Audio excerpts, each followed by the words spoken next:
The area of political science that I'm most interested in going into is foreign policy and national security, preferably with an emphasis on Asian studies and sort of also border security. So I haven't totally decided if I'm going to specialize on just one or focus on border security in respect to Asia in particular, because there is a lot going on in Asia right now with regards to border security. If you look at the borders between India and Pakistan, the borders between India and China, there's a lot of really interesting things going on with border security in that region. So I might be interested in doing some sort of combination between those two specializations of foreign policy and national security. I'm mostly interested in these two issues, in large part because of my family background. My family immigrated here from Jamaica, and aside from just being immigrants to the United States, they've also worked for a really long time in Jamaican foreign policy and the Jamaican government. A lot of my great-uncles are members of the UN or the Jamaican government, or they're members of the Jamaican or Bahamian military, so they've traveled a great deal on behalf of the military or on behalf of the government itself or in some diplomatic capacity. So with that sort of background, I've always been very aware of the United Nations and other foreign policy bodies that are really important to foreign policy today and to national security today. And I think because of that awareness, I've always had a degree of attentiveness towards like what's going on in the world stage, what's going on foreign policy-wise. And more than that, just coming from an immigrant family, knowing how the immigration system works in the United States, knowing how hard it is to regulate, and being more intimately aware of some of the challenges facing immigration law and border security, I think that I've always had, that's another layer of interest in foreign policy that I've always had.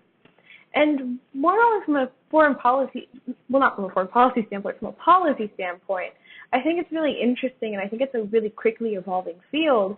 I think within my lifetime, I'm going to see the field of foreign policy and the field of national security change a great deal, especially with respect of Asian studies and border security. I mean, we are seeing some totally new conceptions of how we should deal with border security arise, and I think that's something that's going to change and continue to be very important throughout my lifetime.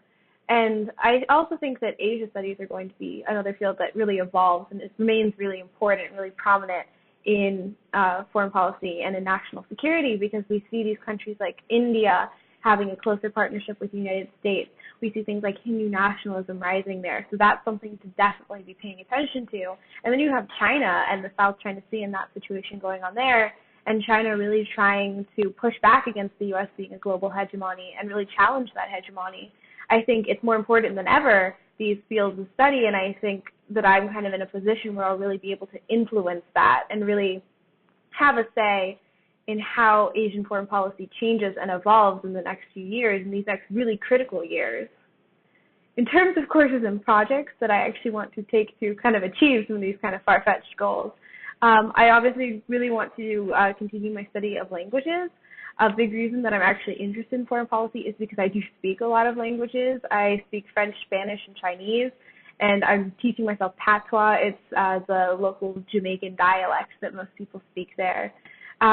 And so I definitely want to continue my study of languages, continue my language courses. Chinese in particular is one I really want to pay a lot of attention to continuing. I want to take a lot of courses focusing on Asian policy, specifically China. I really want to emphasize that and really think about the courses that I'm taking in reference to that. And I definitely want to take some more courses that focus on immigration and border security. I'm actually on the border security trip that's being run through Barrett to go to Antigua and Nogales, Mexico, to study border security. So I'm really excited about that. And finally, in terms of projects, I want to use my Barrett thesis to conduct a project related to border security. What I'm hoping to do is to actually use the Barrett Visa program to study border security in Mexico, in Europe, and in China, and kind of get a sense of how border security is conceptualized and executed in those countries. I think China will be particularly interesting because of the situation with the Tibetan border and how they're regulating that. In terms of skills that I'm developing, I think Chinese is especially useful. It's in really high demand right now because, like as I previously said, China is really rising as a global hegemony. Spanish is also really useful right now because of the situation with immigration, so that's another really useful skill I'm working on cultivating. French as well, if you want to work in Africa, is a great skill to have. So I'm really sticking with those 3 languages.